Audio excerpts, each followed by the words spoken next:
Hello there everyone, how you doing today? I hope you're all well. Today we're going into r/entitled parents. I hope you all enjoy, and if you do, please like and subscribe. And maybe leave a comment. Without further ado, let's get started. Smug Karen takes my car keys because I can't possibly be the owner. Earns herself a ride in the back seat of one of our county's finest. This is just a throwaway because I don't care to stick around for long. But this incident was so stupid that I can't really help but share this story since my friends keep telling me to. What I find most weird about this was that my car wasn't anything super special, just a yellow 09 V6 Chevy Camaro with black stripes. When I bought it, it was super cheap because the passenger side door had been smashed in somehow, and there was already 130,000 miles on the odometer, but the title was still, good somehow. No idea why, nor do I really care. It was sold to me via a proxy. All I know is that the car looked like a good deal, so I bought it. A friend of mine who works in auto body fixed it for me. He said that most of the damage was to the door itself and just needed a new door after he made a few tweaks to make sure everything was straight. Together, we managed to find a door at a salvage yard that was the same color, a little work, and the car looked almost new.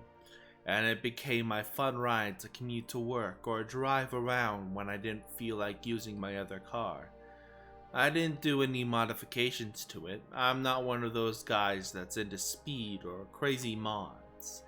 I liked the car because it looked cool, and the gas mileage wasn't so bad with the V6.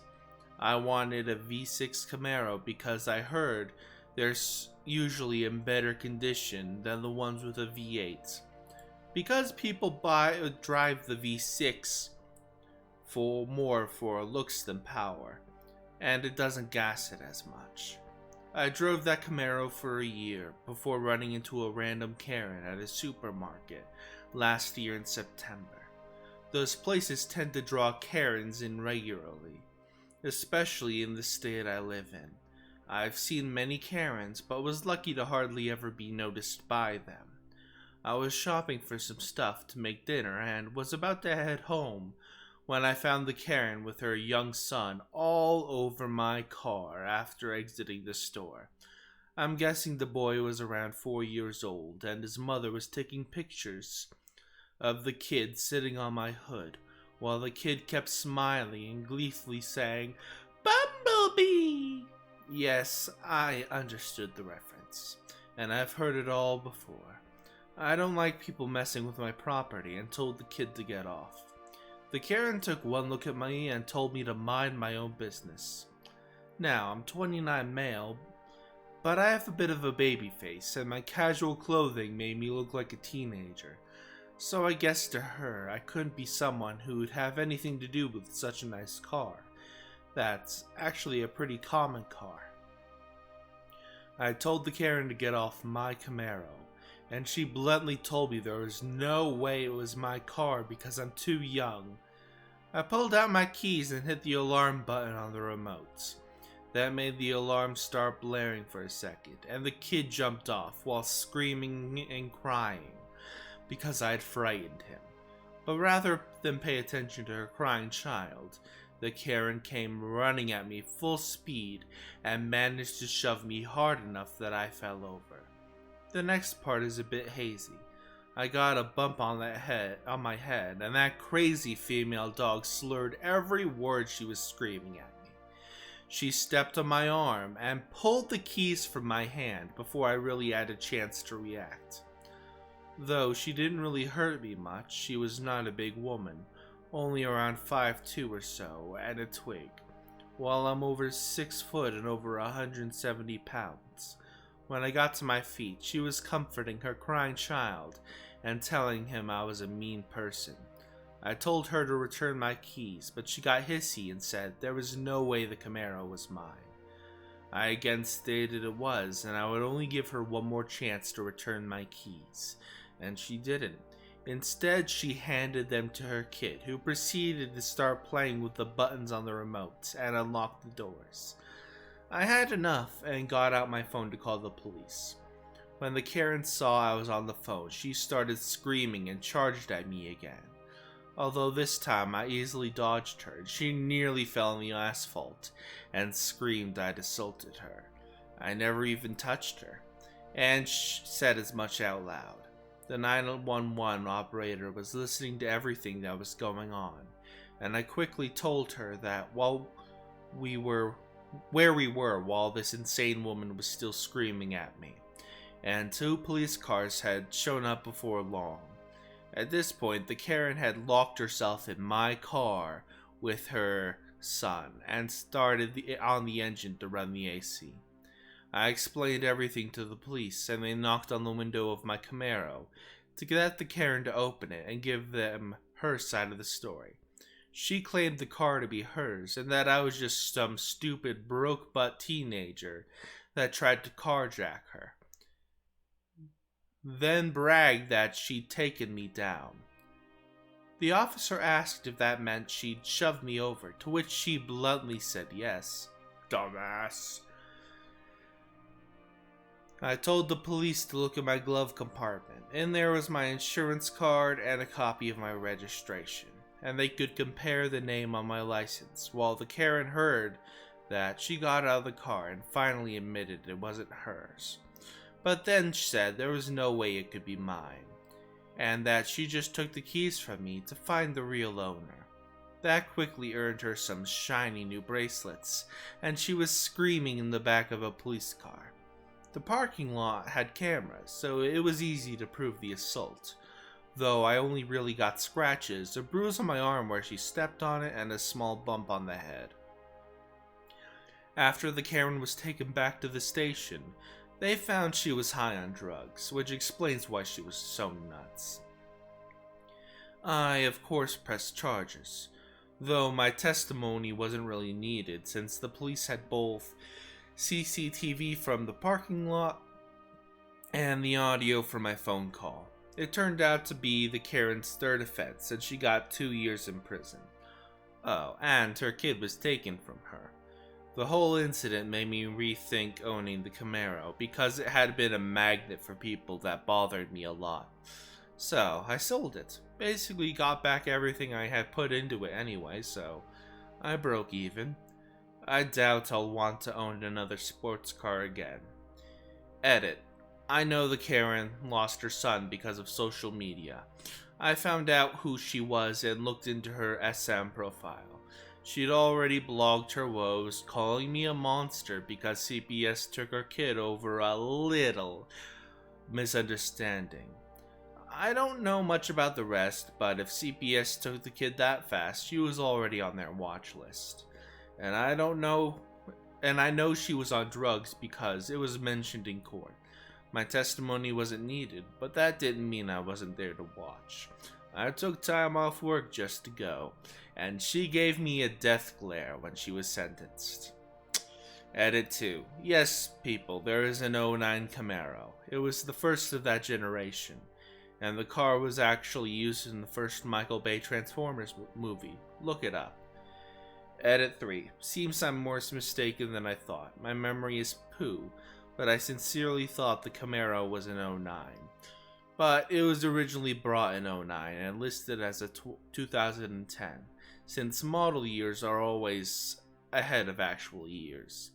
I gave my friend who worked on the car a call, and sure enough, he says it was a 2010.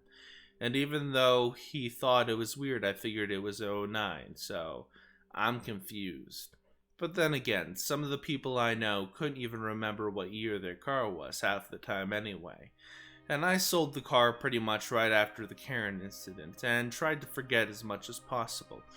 I feel like a complete idiot, so I'd at least like to thank everyone who's called me out on that. I'm a dumbass. I would also like to address one more thing. Many here are talking about how risky it was that I had a bump in the back of my head where the Karen knocked me over. Well, you're not wrong that I probably should have gotten it looked into. But growing up, I was getting hurt with other kids all the time. Bumps on the head happened a lot, and we just powered through it. I guess I figured that day was no different. And those calling this story fake, I really don't blame you. It would sound fake to me if it didn't happen to me. It's actually stupid how often Karens make a fuss over other people's stuff. Cars being one of them. I didn't even really want to post here, but my friends wouldn't leave me alone about wanting to post on Reddit since it happened. And seeing how many similar stories there are, I find that Karens trying to take other people's cars and entirely too common these days. I mean, before the whole Karen thing became a meme, I didn't hear of any of this stuff happening at all, unless it was something like a carjacking or something gang affiliated. It's almost like now that the internet has exposed them, Karens just decided that they don't need to hide who they are anymore. Either way, I hope this situation never repeats with me, because that was enough. Entitled mother attempts to steal my Nintendo Switch and $1,000 worth of games, and then tries to get me arrested for it. To preface this, I recently graduated from university and landed myself a pretty well-paying job working as an analyst for a major banking company. My first day is the week after the next. A couple of months ago, moved to a gated apartment in a wealthy suburb of DC, and have been making use of their gym. On days that I work my upper body, I use a game called Fitness Boxing 2 within their gym punching bag. Now the community regularly does apartment tours that include their facilities, so I will see one of the employees walking around with people, and early today it was a woman with her 8 or 9-year-old son. This kid immediately takes an interest in the game I'm playing, and I offered to let him try it out, but his mom called him back, and I was nearly done anyway. So I put my Switch in its case, and put it in the cubbies that people put their things in. Now, a few minutes later, I am on one of those other pieces of equipment, and I see the kid walking out with his mom, carrying my Switch case. I immediately knew it was mine because I have a very brightly colored one. But even then, I go to double check that my Switch was gone, and sure enough it was. Now, everyone's been an annoying kid at some point, so I'm not particularly mad. I catch up to them and the tour guide, and speak to the mom telling her that her son walked out with my Switch. I figured she'd be embarrassed and have him give it back, treating it like a learning mistake or something. But instead, she takes it from him and says, "No, that's his game. You must be mistaken." I was bewildered. My initial reaction was, this isn't funny, because I could not fathom how someone could be so quick to lie about something like this. Now, I look at the tour guide. I don't know her really, but we see each other on a regular basis, and I'm really trying to be consistent with going to the gym. She knows it's mine, tries to ask the woman if she's sure, and of course, this is when she gets angry and says if I keep harassing her and her family, she'll call the police. On one hand, I'm like, good, call them, because I can readily prove it's mine, and we'll get to that. On the other hand, and I want to preface this by saying I believe in getting rid of all identity-based assumptions, but that is a belief, not a reality. The reality is, if you're a man, especially a black man like myself, who has gotten at least semi-muscular, when you're in a public argument with a hysterical white woman, you have to pick your words very, very carefully. So of course she calls the cops, yelling, saying a scary African American is harassing her and her son, and trying to steal his game.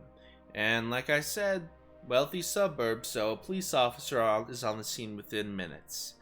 I have to thank my lucky stars that the cop was smart enough not to immediately take sides, and simply walked up to ask what was going on.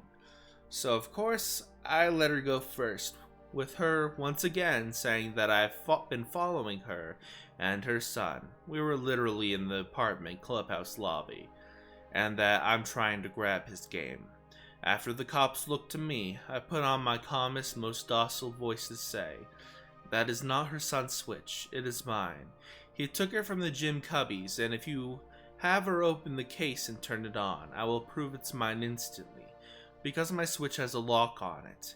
And this is when the tour lady also says that she's pretty sure it's mine too. For those who don't know, you can jury-rig a lock code on the Switch using the parental control app. So you would have to put in a pin to play games or reset the Switch. It doesn't stop you from buying games though, unsurprisingly. The woman, of course, doesn't want to do this, saying that I've caused her enough trouble. But luckily, the cop wanted to hear me out, so this woman takes the Switch out of the case and turns it on. Firstly, I point to the profile at the top, which is of my me that, well, looks exactly like me. The woman manages to turn on a dime and say that they just recently bought it from a friend that looks exactly like me. So I respond with, "Did that friend give you the parental controls password?" She says, "That's mine. I'm the parent. So turn it off. I don't have to show anything to you." She immediately turns it off again and tries to put it away. But luckily, once again, the cop says she has to show if it's really hers. So she turns it on and pauses because she has absolutely no idea how it works. So I kindly say, "You press the button on the top to prompt the pin." Then I get my phone out. So she tries to put in a random combination, and of course it doesn't work. And the interesting thing about the Switch parental controls is, if you put in the wrong code, it sends a notification to the app. So within 30 seconds, I was showing the cop the "your PIN was entered incorrectly" pop-up. Finally, this woman starts apologizing, saying that it was an honest mistake, and hands back my Switch and the case, and has the audacity to ask the tour lady to continue the tour. The cop said it would be best if she leaves, and says that he's going to have to escort her to her car. This is when she gets mad at the complex and says she's never going to be giving them her business, and just gets walked out the door. That's honestly what ticks me off. There's no happy ending. I have every game I've bought in the 4 years I've owned this Switch in its case, so between that and the Switch, stealing is well into the grand theft range. If the cop had immediately been against me, I would have been in jail by now.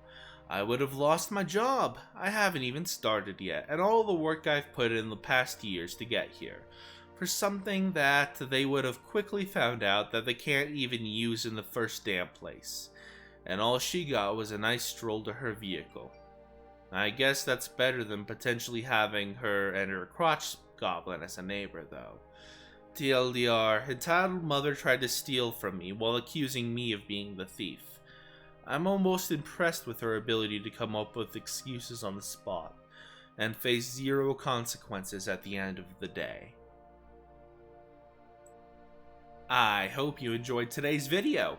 If you did, remember to like and subscribe, maybe leave a comment of a subreddit you'd like me to go into and read stories from, or memes. I do memes too. Anyway, I'll see you later. Hasta la pasta.